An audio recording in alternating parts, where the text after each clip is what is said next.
Satan is always unhappy when God's work is going to start. When there is call of God, when good work is going to start, enemy's plan also will start.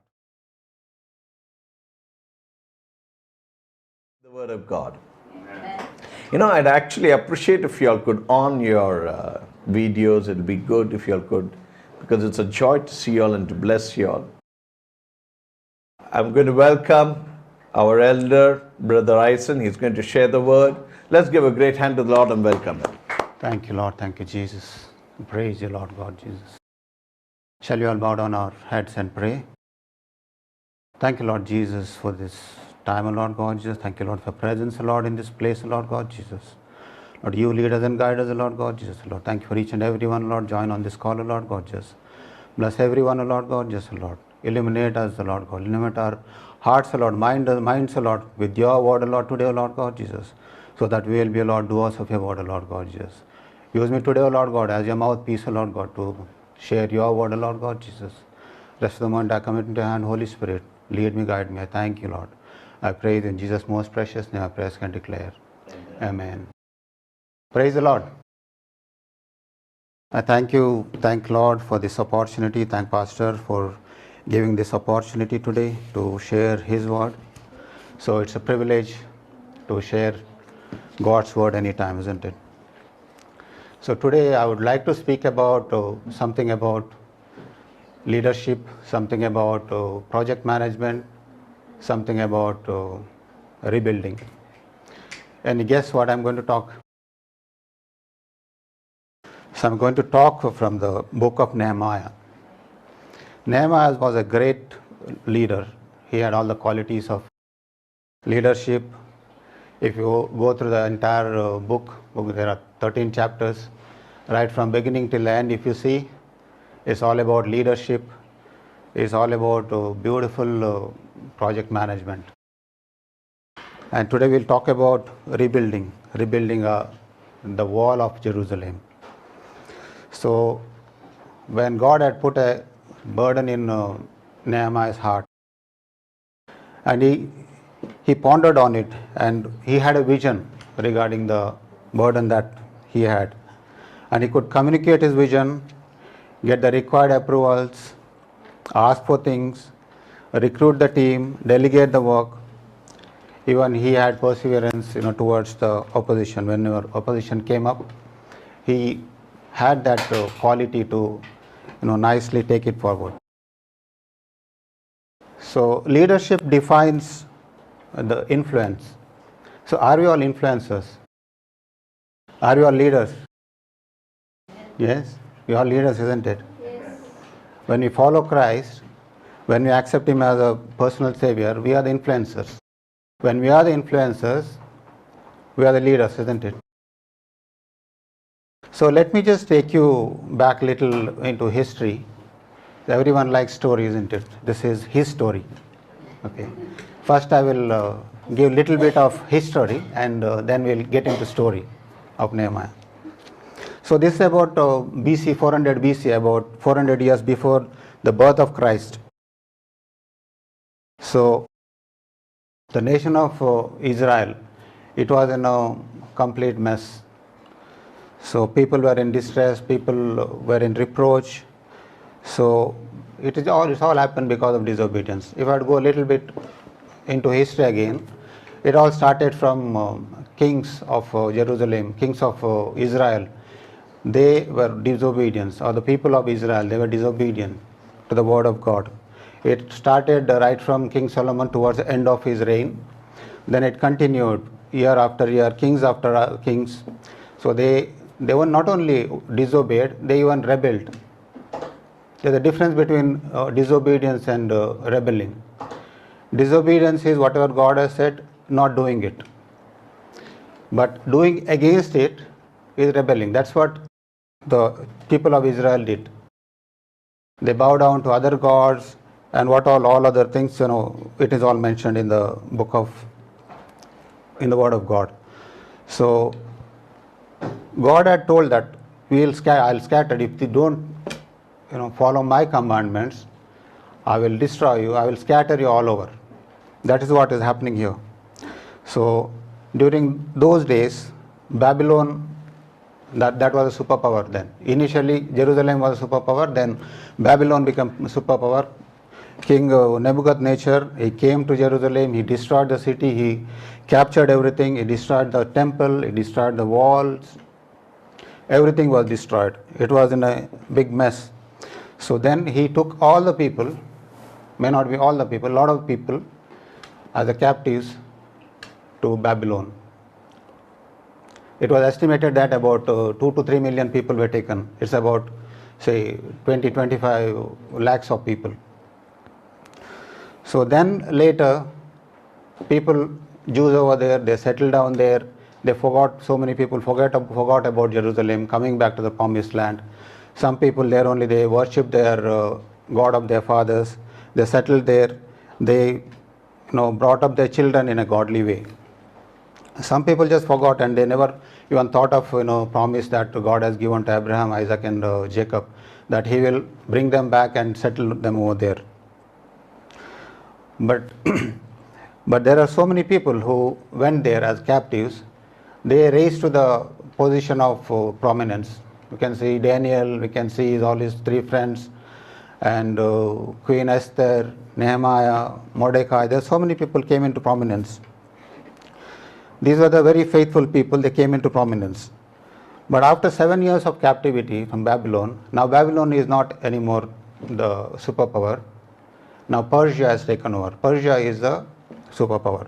When Persia took over, King Cyrus was reigning there. He allowed Jews to go back to Jerusalem. He said, I will give all the provisions. I will make a provision for you to even build the temple in the city of Jerusalem. So Zerubbabel, a leader, he took the lead and he led the people back to Jerusalem. It's about 50,000 that's mentioned in the Bible, 42,000 plus about 7,000 of servants of theirs. About 50,000 people went back with Zerubbabel. So this is about 2% of the whole people who went as captive to Babylon. So then they went there, they built the temple there, and they started worshipping there. Then later Ezra also joined. Ezra, he revived the spiritual, he put the spiritual foundation for Israel there. So now this is 94 years since Jews went back to Jerusalem. This Nehemiah, book of Nehemiah starts from there actually. So 14 years since Ezra went there, and 72 years since the temple was built, and total about 160 years since the Jerusalem was destroyed. Since then, there was no wall to Jerusalem. Wall makes a lot of difference, isn't it? In our lives also, wall makes a lot of difference. Just imagine your house without wall. You're living on a 10th floor, for example. You don't have wall for your bedroom. How it will be? Yeah, any rooms, anything. God even said that you go to your closet and pray. And that closet has to have a wall, otherwise it will not be called a closet. So wall makes it is part of our life, isn't it? So you just imagine a city in the olden days. You see any kingdom, anything you see, they had a wall around their city, around the kingdom. They had fortified cities. They had wall and 24/7 security. All those things were there because they didn't invite any. They didn't expect any enemies, or they didn't invite any enemies. They didn't want any enemies to come into their kingdom and do anything harm. So that's why here these people who have gone back, they every day they're living in fear because there is no wall. Even we can imagine that even the temple was built, I don't think there was anything, any beautification is done or anything is done, any valuable things should have been there, because always there is a fear that even people will come and steal it. So that is the situation that is in. Let's all open our Bible. So this is the history about what has happened. Now let's start with Nehemiah chapter 1. If you have your Bibles, you can open to Nehemiah chapter 1. It is between Ezra and Esther.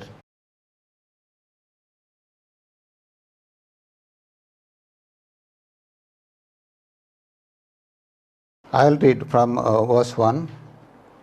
The word of Nehemiah, son of Hakaliah. It came to pass in the month of Chislev, in the 20th year, as I was in Shushan the citadel, that Hanani, one of my brethren, came with men from Judah, and I asked them concerning the Jews who had escaped, who had survived the captivity, and concerning Jerusalem. And they said to me, the survivors who are left from the captivity in the province are there in great distress and reproach. The wall of Jerusalem is broken down, and its gates are burned with fire. So this is the situation. That's what his brother Hanani came and told him. So here when we see Nehemiah is in the, it says Shushan the citadel. That is Persian's fortified palace. So he is in the palace. When he should be in the palace means he should be holding a good position in the palace. So though Nehemiah, if you see Nehemiah, he would have been maybe second generation or third generation of the captives there. He never been to Jerusalem, never born there, never known people. People have gone there also, it is more than 90 years, they are living in Jerusalem. But he has a burden for these people. He has a burden for city of Jerusalem or Judah, where his forefathers come from. So he had this kind of heart. So if you see Psalm 137, 5 and 6, it says, if I forget you, O Jerusalem, let my right hand forget its skill. If I do not remember you, let my tongue cling to the roof of my mouth. If I do not exalt Jerusalem above my chief joy. This was the heart of Nehemiah. So he loved Jerusalem, he loved the city or his place where his forefathers came. I think this is what the heart of every Jew who is outside Israel. So this place where he is now, Shushan was the kingdom of Persia that time. From there, Jerusalem is about 800 miles. He's sitting 800 miles away, and he is always thinking of, that's the burden he had always. So when this guy came, Hanani came, his first question was, how my people are doing there? People who have gone there as captives, who are captives who have gone back, how is their situation? So that's what he is asking. So they are saying, the wall of Jerusalem is broken down and its gates are burned with fire, and survivors are in great distress.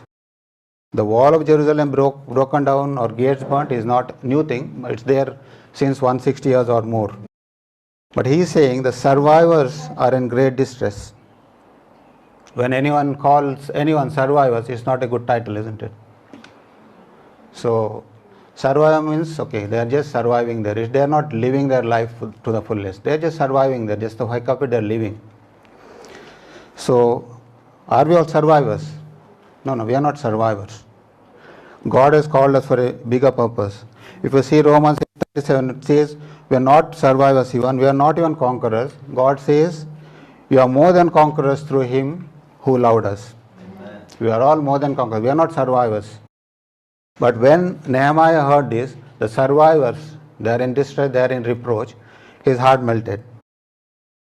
So that's what the heart of Nehemiah towards his people.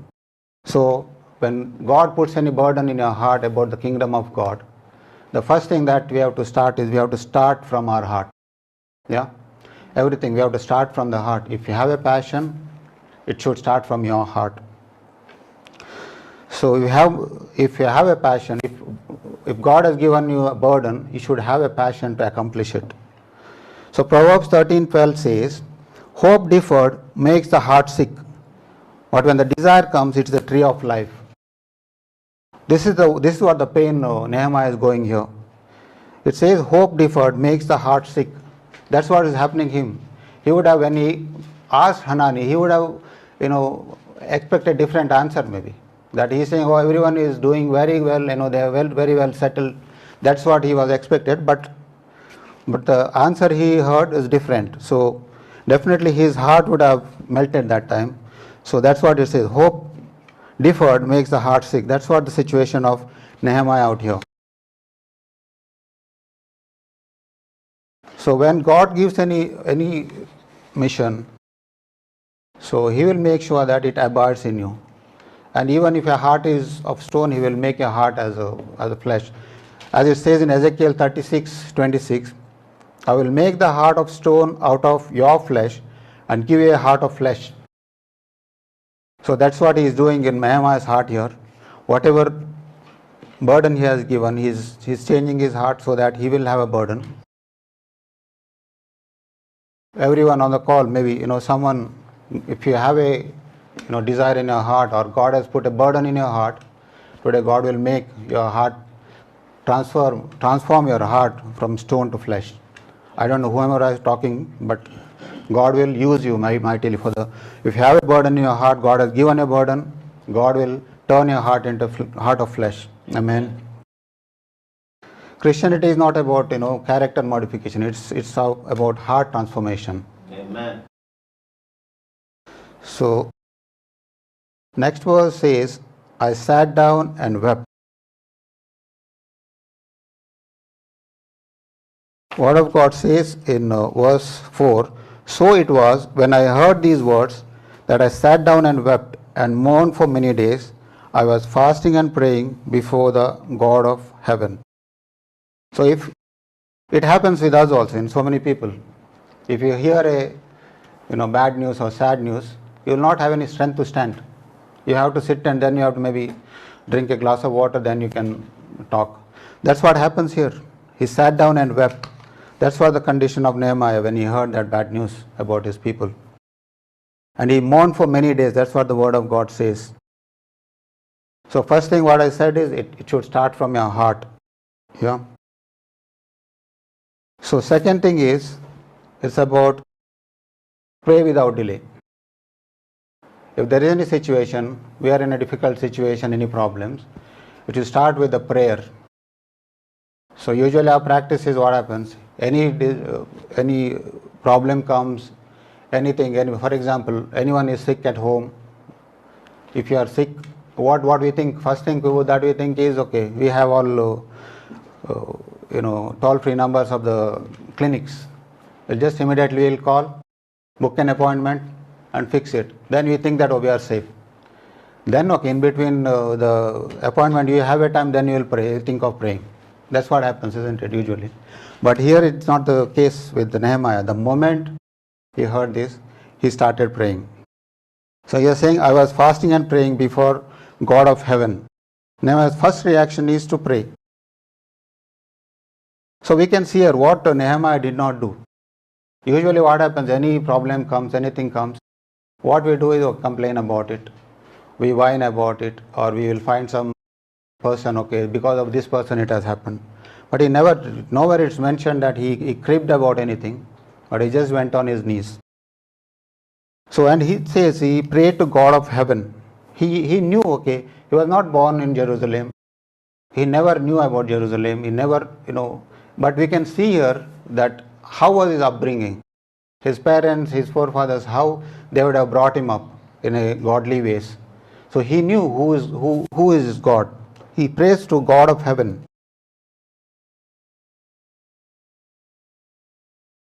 The verse 5 says, I said, I pray, Lord God of heaven, O great and awesome God, you who keep your covenant and mercy with those who love you and observe your commandments.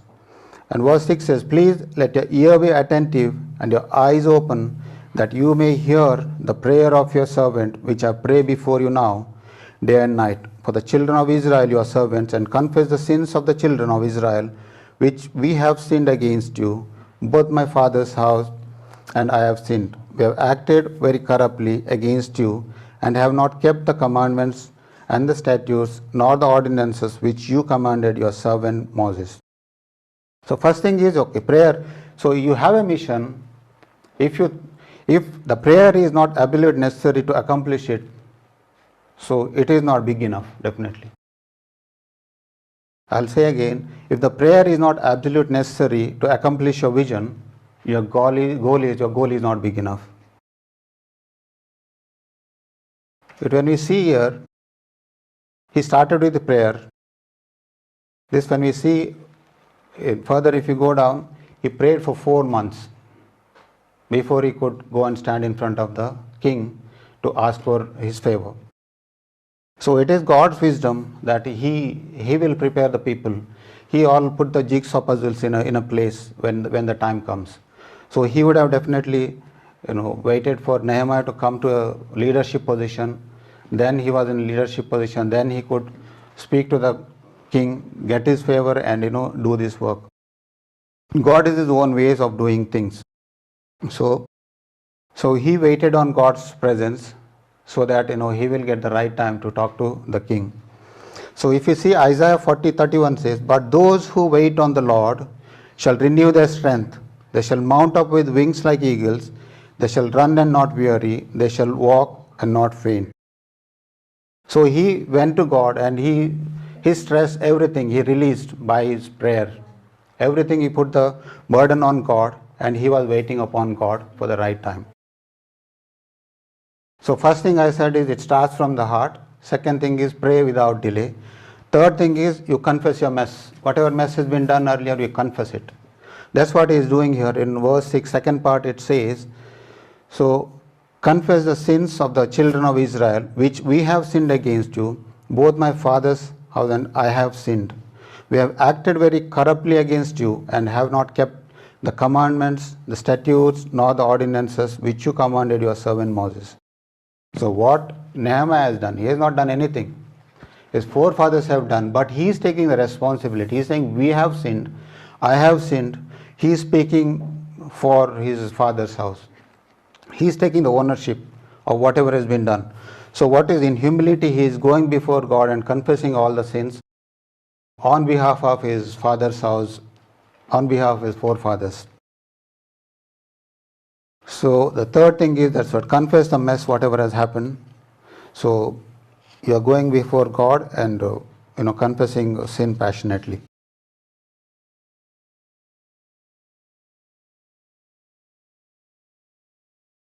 So fourth thing is remember God's promises. Here verse 8 says, "Remember, I pray, the word that you commanded your servant Moses, saying, if you are unfaithful, I will scatter you among the nations. But if you return to me and keep my commandments and do them, though some of you were cast out to the farthest part of the heavens, yet I will gather them from there and bring them the place which I have chosen as a dwelling for my name. Now these are your servants and your people whom you have redeemed by your great power and by your strong hand." So he is praying here to God, and he is saying that remember God. He is reminding God of his promises. As earthly fathers, if our children come, "Dad, remember what you have said, what you have promised," maybe we may get annoyed. But when we go to God with telling God, "Remember God, this is your promise," that is very powerful prayer. When you quote God's promises, he's saying, "Remember, I pray the word you commanded your servant Moses, saying, if you are unfaithful, I will scatter you among the nations." Nehemiah knows that, that was his promise also. He said that he will scatter the people. It's already done. It's a history. He knows God can do that. He knows that God can do, he can restore it back also. That's what he is telling, remember God. So whatever we will come back to you, we will follow your commandments, and you settle down in that place. If you return to me and keep my commandments and do them. Nehemiah is quoting a lot here, kind of conditional promise. So verse 11 says, "Lord, I pray, please let your ear be attentive to the prayer of your servant and to the prayer of your servants who desire to fear your name, and let your servant prosper this day. I pray, grant him mercy in the sight of this man, for I was the king's cupbearer." So he is telling today, you grant your mercy, O Lord, in the sight of this man. He is telling, I want to go in front of the king, go before the king and speak about the burden that he has put in his heart, that is building the wall of Jerusalem. Let your servant prosper this day. He is praying that, you prosper me today. He had all the plans, everything. He knew that he is going to go there and do it. So many people they will have burden, they will delegate things. But here he is telling, prosper me, Lord, so that I can go there and build the wall of Jerusalem. So it says that towards the end it says what he was. He was king's cupbearer. So we would have heard, king's cupbearer. We even seen, read about Joseph also. In the prison, along with him, there was one cupbearer and the other one was baker. What is the primary job of cupbearer? Cupbearer's job is to taste the king's food, whether it is drink or food. He has to taste it first to make sure that it is not poisoned. In case it is poisoned, king has to find for a replacement of cupbearer. So it is making certain that no one could poison the king. That's why cupbearer is there. And even he has a lot of responsibilities out there. Since he is always close to the king, even king, he is listening, he is in the court, king's court, he will be listening to a lot of things. He can give the advice also. King can even ask for advice also from the cupbearer.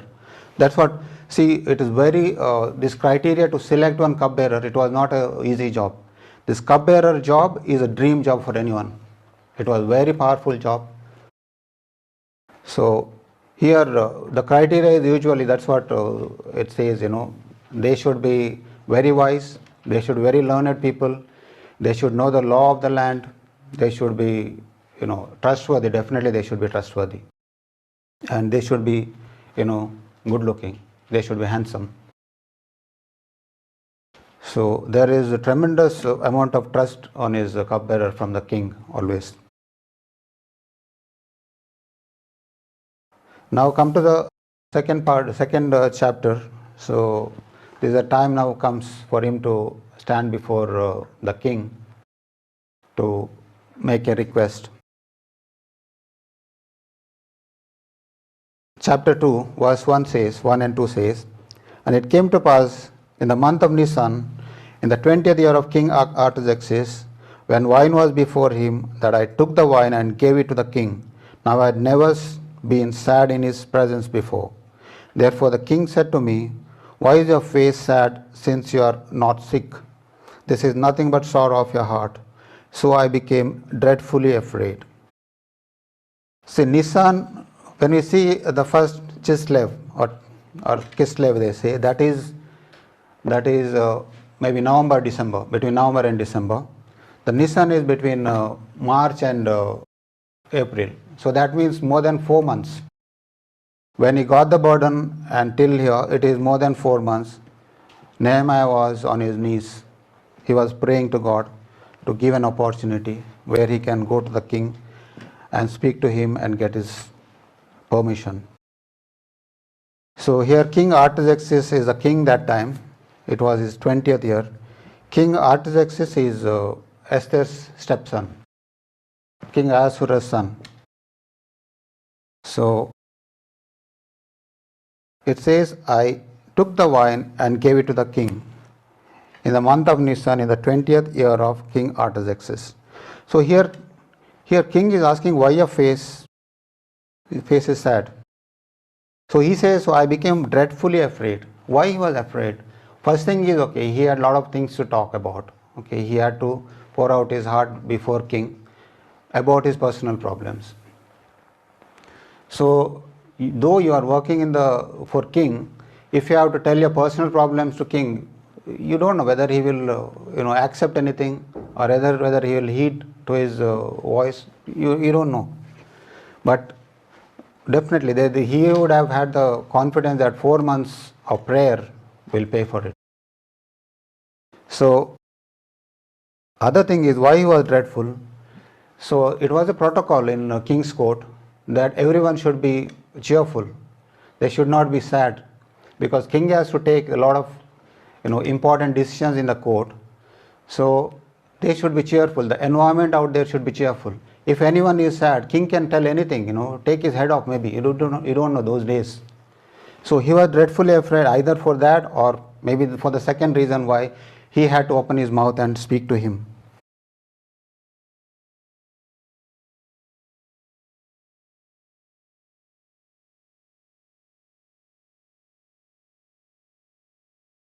So Nothing is difficult for a God, isn't it? I mean, to change the king's heart is not an issue for the God. Proverbs 21:1 says it very nicely. It says, "The king's heart is in the hand of the Lord. Like the rivers of water, he turns it wherever he wishes." That's what happens here. The king's heart is in the hand of the Lord. The Lord is on Nehemiah's side. When he stands before the king, he was bold here. And he said to the king, "May the king live forever. Why should my face not be sad when the city, the place of my father's tomb, lies waste and its gates are burned with fire?" So that is usually the way they speak, "May the king live forever." That is usually the people around the king will say about it. So Nehemiah, when he says about this, why I should not be sad, it says, "City, the place of my father's tomb, lies in waste, and its gates are burned with fire." So he explains all these things. So then king asked, the verse 4 it says, "Then king said to me, what do you request?" So I prayed to God of heaven. So here half the problem is solved here only. King is just asking, what is your request? He's saying, how I can help you. In simple words, he's saying, how I can help you. What is your request? So he's saying, I pray to the God of heaven. So immediately Nehemiah prays. It's not that he'll kneel down there and pray, or he'll see, wisdom of God is operating in him. He could have told very well, yeah, this is my request, king. I will go back and pray, and I come back after a week or something. But he here said, I prayed to God of heaven. He just would have 1 minute prayer. How we tell now, Holy Spirit, help me to say the right words. So he would have said, God of heaven, please help me to say the right word in front of the king, so that I can convince king. And he said to king, if it pleases the king, and if your servant has found favor in your sight, I ask that you send me to Judah, to the city of my father's tombs, that I may rebuild it. Then the king said to me, how long will your journey be, and when will you return? So it pleased the king to send me and set him a time. Furthermore, I said to the king, if it pleases the king, let letters be given to me for the governors of the region beyond the river, that they must permit me to pass through till I come to Judah. See the boldness, in what boldness he is asking the king. King just asked, how I can help you. Whatever was in his heart, he just poured it out. And he continues, and later to Asaph, the keeper of the king's forest, that he must give me the timber to make beams for the gates of the citadel which pertains to the temple, for the city wall, and for the house that I will occupy. And the king granted them to me according to the good hand of my God upon me. So one thing we have to accept here, when you kneel before the King of Kings, you can stand boldly before the earthly kings. Amen. Isn't it? So that is what the boldness he had, because he was on the knees for 4 months, and he comes over here before the earthly king. He had all the boldness just to say that I want to go to Jerusalem, I want to build the wall, and for that you have to give me the permission, you have to give the letter to pass through the border, you have to give me even the timber.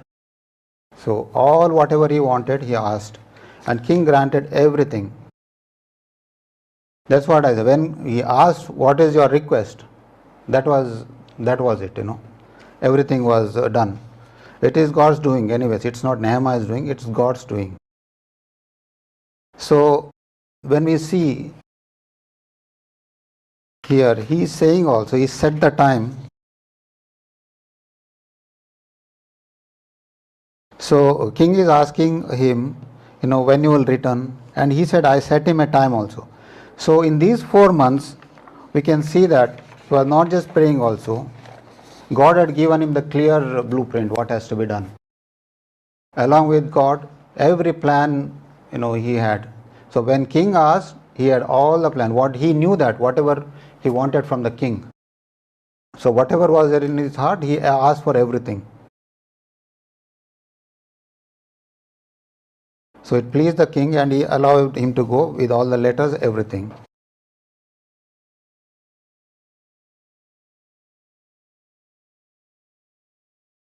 And king granted them to me according to the good hand of my God upon me. Though he was a pagan king, he was not a believer, he was not a Jew, Nehemiah still understood that God could work through him in a mighty way. He made him a partner. God made him a partner to build the wall. God can provide our needs in totally in unexpected, unlikely ways. So how he has provided here, God also provides our needs. If we have any needs, definitely God provides in a way which we never expect. So Nehemiah now, verse 9, if we say he comes to the border, comes to the Jerusalem. Verse 9 says, Then I went to the governors in the region beyond the river and gave them the king's letters. Now the king had sent captains of the army and horsemen with me. When Sanballat and the Horonite and Tobiah the Ammonite official heard of it, they were deeply disturbed that a man had come to seek the well-being of children of God. Then he went beyond the river. It's beyond the Euphrates river. Other side is Judah. He is going there. The word of God says, Now the king had sent captains of army and horsemen with me. King had sent along with him captains of army and horsemen along with him. So when they saw these were the officials, Sanballat and Tobiah, though they were Jews, they were not supporting. They were the enemies there. This is the opposition that comes to Nehemiah to build the wall.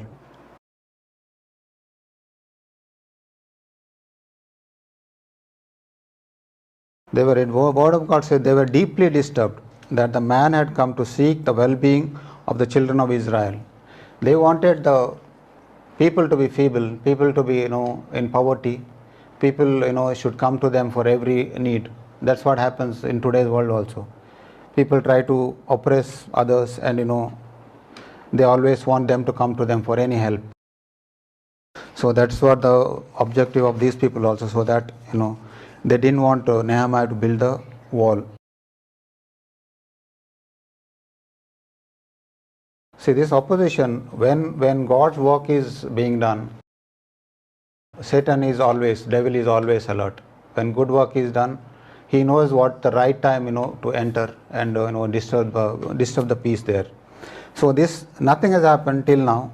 Everything went on well. Every stage, there was no opposition. But when the actual work was supposed to happen, there it started. The opposition started. The enemy started creeping in.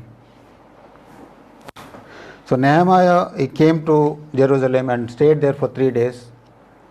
And then he surveyed the entire place. In one night he went along with other people, surveyed the entire place because he never seen this place before. So he was maybe looking at the plan and seeing the place where his plan is exactly matching with the need of the place.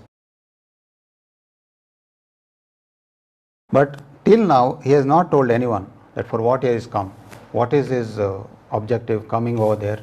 He never mentioned anything about it, never boasted about it. King has sent or who has sent, he has given the permission. He has never told anything.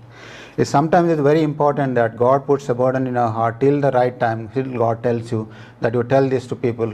I think we should shut our mouth and keep quiet.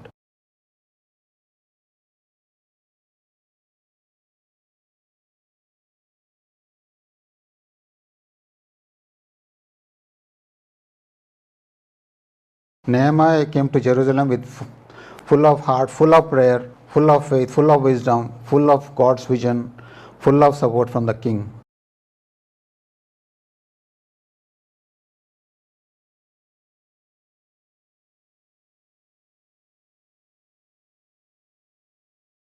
So verse 17 and 18 says, Nehemiah meets with the leaders of Jerusalem. Now this is the time has come now. Nehemiah wants to tell the people, the leaders, their nobles, that the verse 17 onwards it says, Then I said to them, You see the distress that we are in, how Jerusalem lies waste and its gates are burned with fire. Come and let's build the wall of Jerusalem, that we may no longer be reproached. And I told them of the hand of my God, which has been good upon me, and also of the king's words that he had spoken to me. So they said, let us rise up and build. Then they set their hands to this good work. So here, in a nice way, he calls everyone, leaders, nobles, everyone, and he says that, we are in distress. He's not saying that you are in distress. He didn't blame anyone, okay, because of your forefathers, all this happened, so I have come here to do this. He said, we are in distress. So it started from there, and he could convince the people. And he told also it is God's work, and even king has agreed for this. Then everyone says, let us rise up and build. So when everyone got together and say, let us rise up and build, the enemy also will be alert there. He will also say the same thing. Let us rise up and oppose. That's what happens. People started building the wall. Nehemiah nicely planned everything. In chapter 3, if you see, so he has distributed the work so beautifully. So it says in chapter 3, it tells about who all were involved. There are 42 groups. They mentioned 38 people.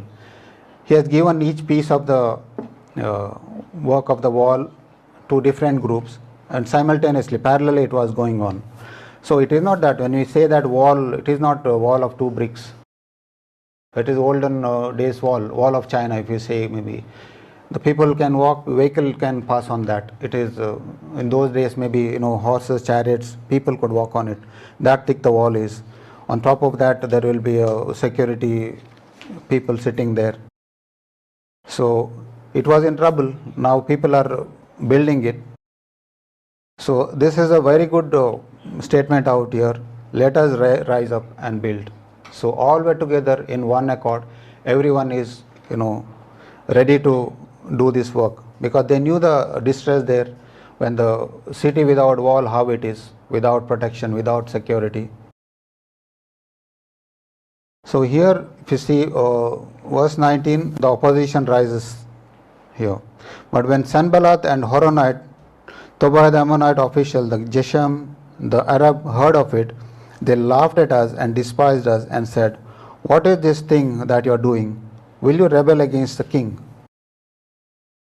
Satan is always unhappy when God's work is going to start. See, even you can see in David's example also. David was a shepherd, happy-go-lucky person. He was with the sheep, going behind the sheep, and any lion came, any bear came, he was fighting against it. But when the call came on his life, when Samuel anointed him as a king, for 10 years, so much opposition came, he was running from all the places to save his life. So many places we could see that he was almost dead, But when there is call of God, when good work is going to start, enemy's plan also will start.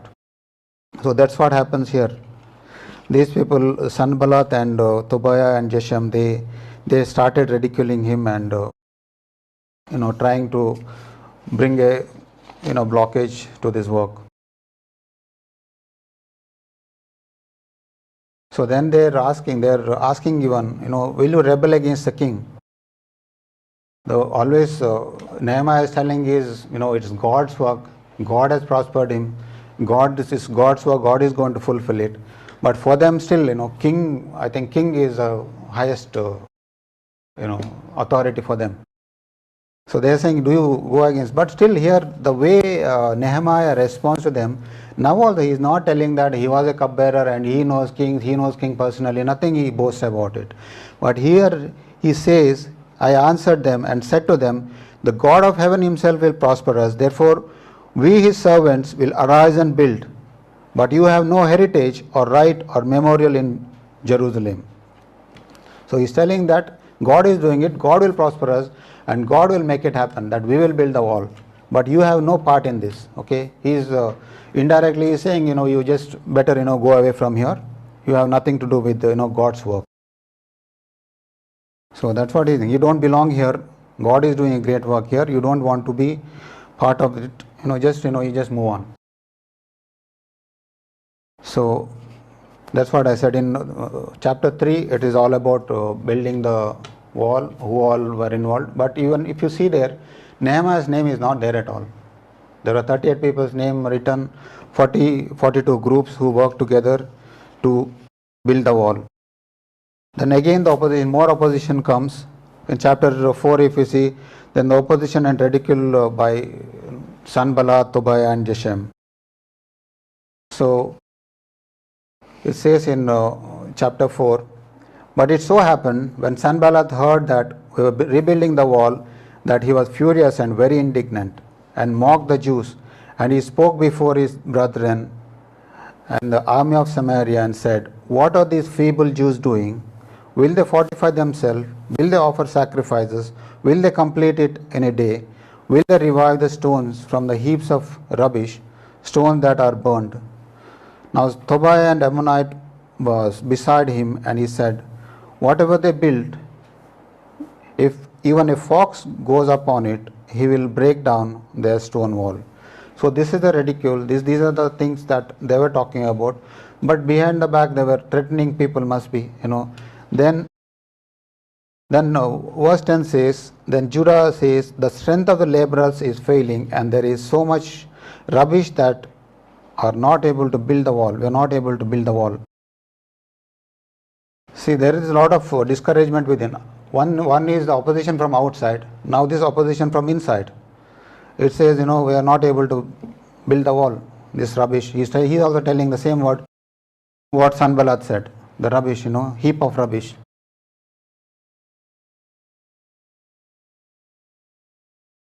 And it happened when our enemies heard that it was known to us and that God had brought their plot to nothing, that all of us returned to the wall and everyone to his work.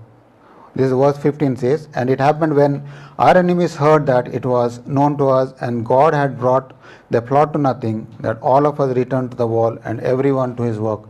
So Nehemiah prayed and encouraged everyone. They could come back and they could start the work again. So here it says, verse 18 says, every one of the builders had his sword girded at his side as he built, and the one who sounded the trumpet was beside me. See, all this construction, they're doing the construction. Now there is opposition, there is a threat from the enemies. They were all working, and they were holding the weapons in one hand and working, and everyone girded their sword and they're doing the work there. So then again other opposition came. In chapter 5 you see, people were burdened with taxes, they were slaves, there are high taxes, mortgage, usury, and they had no food to eat. Nehemiah had sorted out all these problems, the internal problems was there. Then he says to God in verse 19 in chapter 5, remember me, my God, for good, according to all that I have done for this people. So all these opposition, everything, Nehemiah could overcome through the prayer only, by God's wisdom, God's knowledge only. He could overcome everything. So chapter 6 it says, before the wall completed, even there is a lot of conspiracy happened. These all three guys, again they were trying to create problem. They wanted to kill Nehemiah. 4 times they called him into a place. Nehemiah said, no, I am doing good work, I am good here. I am doing the work of God, I am not interested in that. Even later also they sent someone with a letter, but Nehemiah never heed to their voices and never went there. That's what happens when enemy comes. We have to just ignore in so many places. Otherwise we exalt enemies, we will be focusing on enemy's plan only. The work that we have to do, that will be remaining there only. So God's wisdom was working in Nehemiah, and he did as God's perfect guidance. So in chapter 6 verse 15 it says, so the wall was finished on the 25th day of Elul in 52 days, and it happened when all our enemies heard of it, and all the nations around us saw these things, that they were very disheartened in their own eyes, for they perceived that this work was done by our God. So the whole work, the entire rebuilding of the wall, completed in 52 days only. So everyone, it was God's work, everyone knew that it's God's work, and everyone perceived, everyone acknowledged that it's God's work. Otherwise it's not possible to build the wall in 52 days. So what we can learn with this, how it can be applied to our lives here. As I said, wall matters. Wall matters in our life. Now is the time for us to check our spiritual wall, how our spiritual wall is. Is there any crack, or is it strong enough, or there is any holes, or it is broken? It's time for us to inspect ourselves and check ourselves to see, if the wall is open, or if there is a crack, if there is a hole. There is always possible that we give unauthorized access to our temple. Our temple, the Holy Spirit lives in our temple. The Word of God is within us. So Word of God says, out of the abundance of heart, our mouth speaks. So we are filled with the Holy Spirit. The Holy Spirit is living in us. We are the temple of the Holy Ghost. So around that there should be a wall. As I said in earlier days, the cities or temple of God, it was surrounded with the wall for the security. God has given us the wall of salvation. It's around our temple. The Holy Spirit is living in our temple. So how confident we are that our wall is strong. There is no crack in the wall. Broken walls always, it allows invited access. Why we have to rebuild the wall? Broken walls allow, as I said, uninvited access. Psalm 119:11 says, "Your word I have hidden in my heart, that I might not sin against you." So word of God is hidden in our temple. We should have the wall around us, the spiritual wall around us. How strong it is today. Enemy always tries to get access to our spiritual temple so that he can bring trouble in our daily lives. We have to restrict the access to our spiritual temple for the right things only, isn't it? So here also, if you see, building the temple is good, but living it, like that without the wall for such a long time, it was not good. So it happens with so many people also. Same thing happens to us also. We get saved, but we take time to, grow spiritually, to build our spiritual wall, to strengthen our spiritual wall. How is our love wall? How is our peace wall? How is our the fruit of the Spirit walls? How is it today? Let's examine ourselves today, this time. So with the help of the Holy Spirit, we can make our wall strong. So when we see that when they're building the wall, when the opposition came, they're guarded with the swords. Today God has given us the sword of the Spirit. That's the Word of God. We have to fill our hearts with the Word of God. Anything comes, any such situation comes, our hearts will be filled with the Word of God, where we can speak the Word, we can pray to God using His Word, His promises, that our hearts should be filled with those words. Our sword of the Spirit, we should be always, we should be ready with the sword of the Spirit. So the enemies, they say also, how strong will be their wall? If the fox runs over it, it will be broken down. So is our wall so feeble?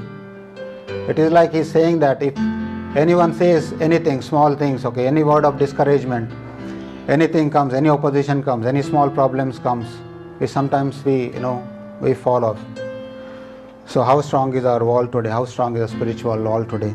Let's all check our spiritual walls today and take the appropriate actions to rebuild a wall so that we will not have any cracks and maintain our wall. I thank you, Lord. Thank you, Jesus. Thank you, Holy Spirit. Thank you for the wonderful time, Lord God Jesus. Thank you, Lord, speaking to Lord each and every one of us, Lord God, through your word, Lord God Jesus. Lord, let's all, Lord, today, Lord, turn back and see that how is our spiritual wall today? Is there any crack in it? Is there any broken wall? So let's recheck it and see if there is anything that we have to correct, anything that you have repaired today, Lord God Jesus. Lord, Holy Spirit, you guide each and everyone. You speak to each and everyone today, Lord God Jesus. Let us be in your perfect will all the time, Lord God Jesus, Lord God Jesus. And Lord God, whatever work you have given us, Lord, whatever vision you have given us, Lord God, just help us, Lord God, fulfill it, Lord God, in your time, Lord God Jesus. We depend on you, Lord, for everything, Lord God Jesus. I commit every one of us, Lord, into your hands, Lord God Jesus, Lord. Thank you for speaking to us, Lord God Jesus, Lord. Let the word, Lord, that is spoken today, Lord God, let it be, Lord, written in the walls of the hearts of the people, Lord God Jesus. We thank you, Lord, we praise you, Lord God Jesus. I give you glory, honor, and praise, Lord. In Jesus' most precious name, I pray and declare. Amen. How strong is your wall? Do you have a wall? First is we got to check is whether we have a wall. Many a times we take it so granted. We expect others to watch over and do things for us. It's our responsibility to watch. We are called to be watchmen. We are called to watch over one another's life. I thank God for this word. How many of us have been able to understand what God was speaking through Nehemiah's life and into our lives?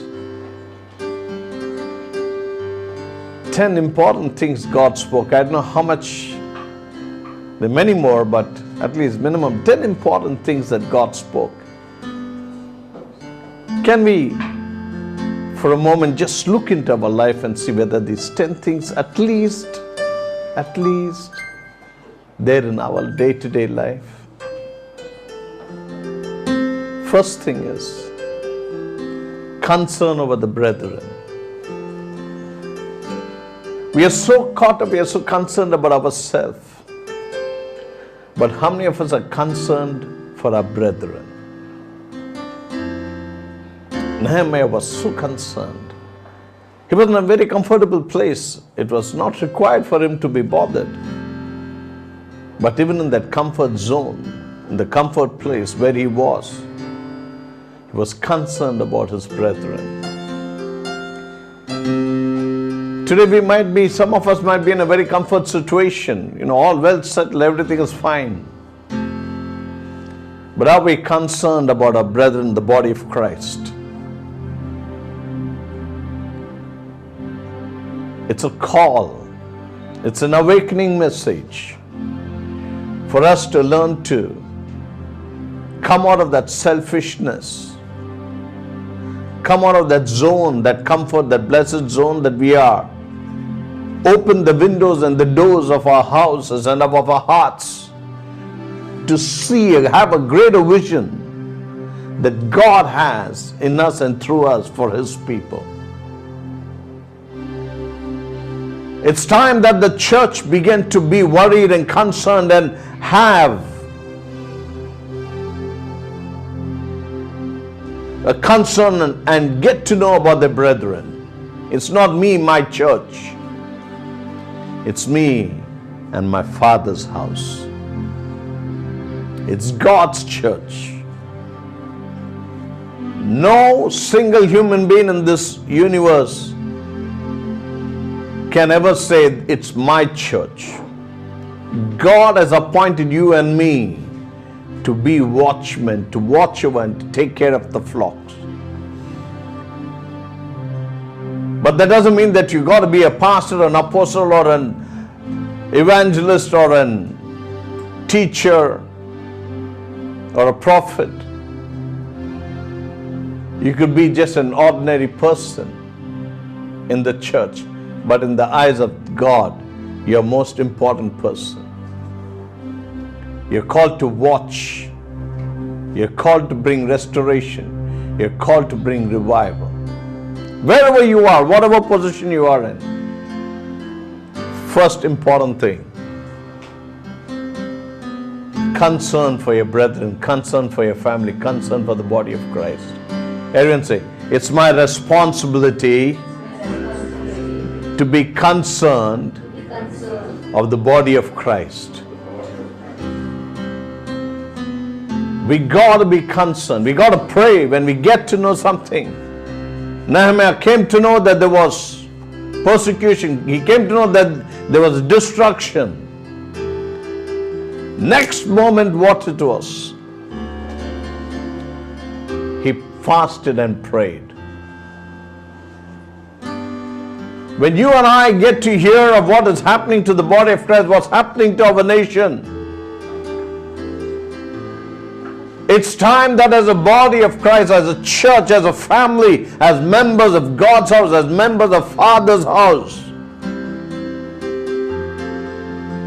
as members, as the body of Christ, to rise up and to fast and pray together for the church, for our brethren, for the places where the enemy has come and destroyed. It's our responsibility. Repeat after me. It's my responsibility to fast and pray for my brethren where the walls have fallen down. But we take time to accuse and find why the wall is broken. Nehemiah never questioned why the wall was broken. Nehemiah fasted and prayed. He cried out. God wants us to have that heart of compassion. Say, God wants me to have the heart of compassion. 3. He didn't tell them to repent and pray. He repented and prayed for them. The moment you get to know something is wrong somewhere, first thing, I know they have done something. You tell them better to, repent and ask for forgiveness and pray. God is angry with them. Hello. Nehemiah never told them, y'all did wickedness. That's why God did what he did. He said, God, forgive me and my people, my forefathers for their sins. He asked for forgiveness. He prayed. God wants us to take up that stand. Pray for our nation. Pray for the body of Christ. If there's been anything going wrong anywhere, if you have come to hear it, let's cry out to God and say, God, stand in the gap and pray for them. Do you know that you have that authority to ask forgiveness for the sins of our forefathers?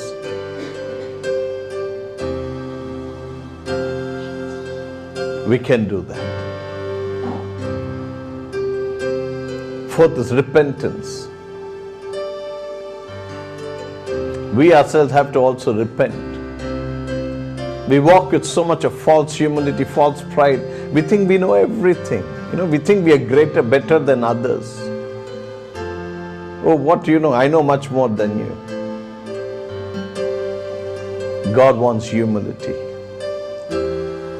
Repent. Repent ourselves. Be honest to God. As I always say, until and unless you learn to be honest to God, you can never be honest to anybody. And to be honest to God, you got to be honest to yourself.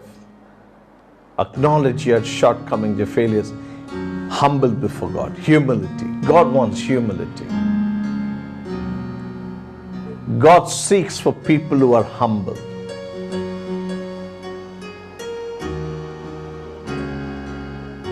Because only when you're humble, God can listen.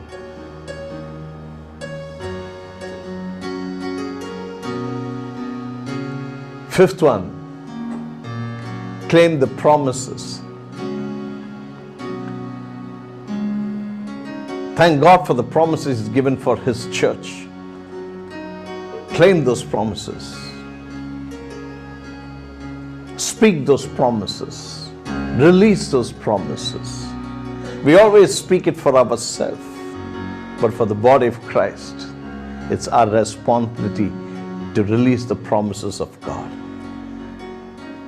I shall build my church, and the gates of hate shall never prevail against it. Lord, I thank you for that word. I release that word upon the church, the body of Christ. Lord, wherever the churches across the universe, I release this promise today, right now, in Jesus' name. May it come to pass that the gates of hell cannot, shall not ever prevail against your church. I release it in Jesus' name. There are many other promises God has given. Release those promises.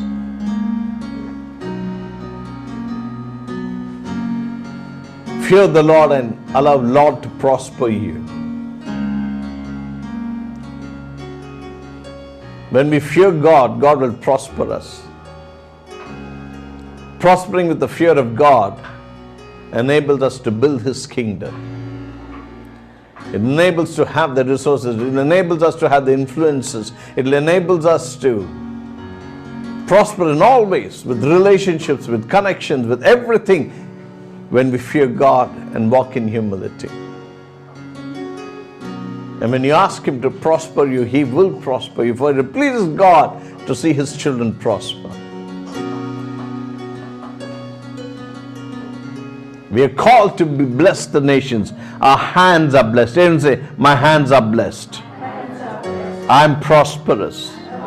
Spiritually, physically, mentally, earthly. Every blessings of Abraham, Isaac and Jacob is my portion too. Every heavenly blessings is mine too, in Christ Jesus. I receive the heavenly blessings according to Christ, in Christ, in Jesus' name. And I also receive the earthly blessings according to the promise that God has given to my forefather, to Abraham, Isaac and Jacob. The God of Abraham, Isaac and Jacob has blessed me, and I receive it in this earth, in Jesus' name. Seventh one, Nehemiah's confrontation with the king teaches us how to talk, how to fellowship with the King of Kings. You see, everything this man of God spoke, I don't know how much it has really pierced our spirit, how much we have understood. The relationship that Nehemiah had before the king, he spent time in the presence of God, and he spent time because he spent time in the presence of God, he had that boldness to speak to the king.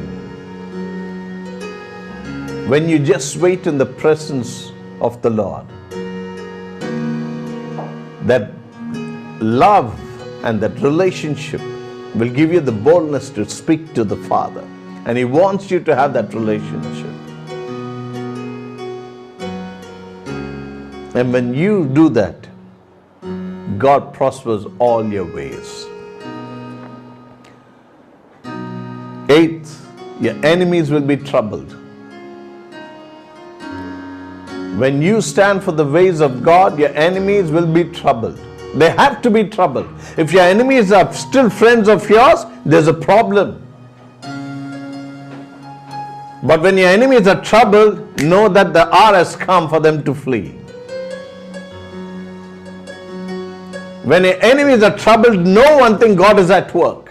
When your enemies are troubled and disturbed, know that the time has come for them, that they have no other choice but to let go what they're holding on to. It's time that the church move in that power and the enemies flee. Enough is enough what the enemy has been holding of the children of God. They have to. So you don't be troubled or worried when your enemies are troubled and worried. It's a confirmation that God has heard your prayer and the enemy's time has come to let go of everything. So learn to just rejoice more. Nehemiah was a man of humility, man of less of words, man of encouragement, man of unity, man of restoration. Repeat after me, please. God has called me to be a person of humility, few of words, encouragement, unity, and restoration. This is my portion. This is the anointing. And this is what I'm called to do. In Jesus' name. 10. Do not heed to the negative words. When the enemies are troubled, they will come with many negative words. Don't bother. Don't bother.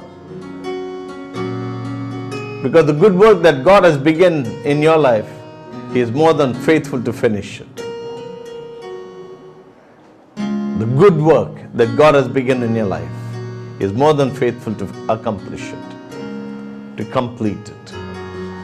Everyone say, the good work that God has begun in my life, He is more than faithful to fulfill it, to accomplish it, and finish it for His glory.